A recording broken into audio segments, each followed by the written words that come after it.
જીવ્યા હોય ને, જેમ સરદારનો એક પ્રભાવ હતો, ગાંધીજીનો એક પ્રભાવ હતો, પ્રમુખ સ્વામી મહારાજનો એક પ્રભાવ હતો, એ પ્રભાવ તમે ગમે તેટલા મેનર્સ ને એટિકેટ્સ ડેવલપ કરો ને, ગુડ મોર્નિંગ એમાં ના આવે, એ બધું ઉપર પ્લાસ્ટિક્સમાં. એ એટિકેટ્સ છે શીખવા, એની ના નથી કહેતો, પણ એમાં પાવર નહીં. પાવર તો તમારું સચ્ચાઈ વાળું જીવન હોય ને એ જ બોલશે. અત્યારે અંધારું છે એટલે કે રાત પડી ગયેલી છે, તમે ગમે તેટલી આખા સુરત શહેરની લાઈટ ચાલુ કરો, મેયર શ્રી બધી લાઈટો ચાલુ કરી દે તો સવાર પડે. સવારે તો પેલો 9 કરોડ માઇલ દૂર છે ને એ ઉગે ને પછી જ પડે. 9 કરોડ માઇલ દૂરથી એના રેસ થ્રો કરે ને, એમાંથી 2 કિરણો પૃથ્વી પર આવે એટલે ફર્સ્ટ ક્લાસ આપણી સવાર પડી જાય છે. એમ તાકાત તો સદગુણોમાં જ છે, ઉપર છેલ્લા દેખાવમાં છે જ નહીં. Branded cloth, branded specs, branded shoes તમે ન પહેરો એવું નથી કહેતો. તમને પોસાય, તમને આનંદ આવતો હોય, શોખ હોય તો પહેરજો, પણ એની ઉપર આધારિત ન રહેતા તમારી પર્સનાલિટી માટે. પર્સનાલિટી માટે તો તમારા સદગુણો ઉપર જ આધારિત રહેજો. દેશી ભાષામાં આપણે કહેવત બોલીએ છીએ નહીં કે બહુ સારા કપડાં પહેર્યા, પણ બોલ્યા તો શું થયું?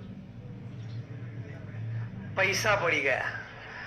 એમ વર્તન સરખું નહીં હોય તો બધા પૈસા પડી જવાના છે.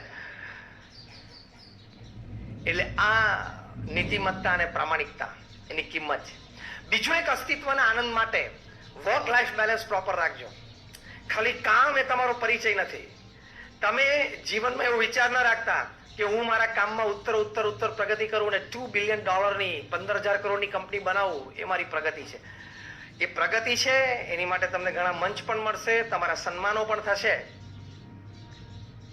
That is your growth. There is difference between growth, progress and success. તમારી કંપનીનું ટર્નઓવર 200 માંથી 500 કરોડ થયું એ સક્સેસ નથી, એ ખાલી ગ્રોથ છે, વિકાસ છે, સફળતા નથી. ગ્રોથની અંદર નીતિમત્તા અને પ્રામાણિકતા હોય તો એ પ્રોગ્રેસ કહેવાય. એટલે કે તમે પ્રગતિ તરફ દોડ્યા, અને પ્રગતિની અંદર તમારી નૈતિકતા, માનવતા અને આધ્યાત્મિકતા 3 ભળે ને પછી તમે સફળ થાવ. એટલે ગ્રોથ, પ્રોગ્રેસ અને સક્સેસ આ 3 સ્ટેજ છે. એટલે 24 કલાક કામનો વિચાર ના કરવો. દુનિયાના સૌથી ધનાઢ્ય વ્યક્તિ વોરેન બફેટ $100 બિલિયન નું ઇન્વેસ્ટમેન્ટ છે. એટલે એમને સમજવા હોય તો એ એક ચેક ઉપર સહી કરે એટલે આપણે અહીંયા જિલ્લા બેઠા છે ને આપણી બધાની પ્રોપર્ટી, બિઝનેસ, ઘર બધું ખરીદી લે. એક ચેક ઉપર સહી કરે. એક કક્ષાની વ્યક્તિની વાત કરું છું. એમ કહે છે કે સવારે 9 થી સાંજે 6 હું બિઝનેસમેન છું, સાંજે 6 થી 9 હું ફેમિલી મેન છું, પરિવાર માટે છું, અને રાત્રે 9 થી 10:30 હું એક સ્પિરિચ્યુઅલ એન્ટિટી, આધ્યાત્મિક અસ્તિત્વ છું. બહુ ક્લિયર ડિમાર્કેશન. તમે તો રાત્રે 9 વાગ્યા સુધી, પછી 10 વાગ્યા સુધી, 11 વાગ્યા સુધી, 12 વાગ્યા સુધી તમારા મોબાઈલ ફોન ચાલુ રાખો છો. પારિવારિક જીવન આપણે સમજ્યા જ નથી. તમે અસ્તિત્વનો આનંદ નહીં લઈ શકો. હાર્વર્ડ યુનિવર્સિટીનો સર્વે છે,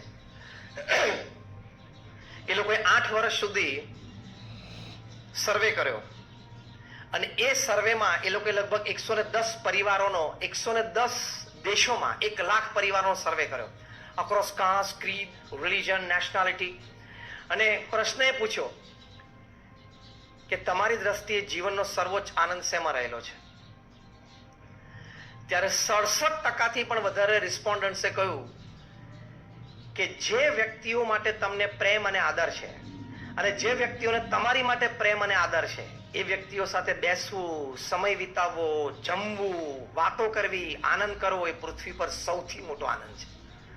Biggest joy on earth to spend quality time with your near and dear ones. તો એ આનંદ પણ લેવાનો. એટલે સાંજે 7, 7:30, 8 થાય એટલે પ્રેમથી ઘરે આવી જવાનું. આપણે આખો દરિયો આપણા વ્યવસાયનો પી શકવાના, ખાલી જગ્યા પૂરો પી શકવાના.